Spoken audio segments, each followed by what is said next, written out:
भामबाडा मुगु जिल्ला नेपालमा हो।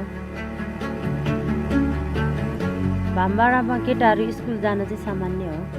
केटीहरूले घरमा बसेर काम गर्ने सामान्य हो। अब स्कुल जान किन नपाएको भन्दाखेरि खेतबारीमा धेरै काम गर्नु पर्थ्यो। अनि अर्को कुरा छोरीलाई पढाउने पैसा पनि हुन्थेन।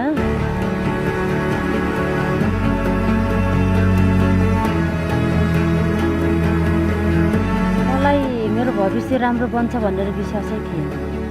यो भामबाडा छोडेर बाहिर गए पछाडि अलि मेरो जीवनमा केही राम्रो सुधार आउँछ कि केही कुराहरू सिक्न पाउँछु कि अगाडि बढ्छु कि भन्नको कारणले छोडेको।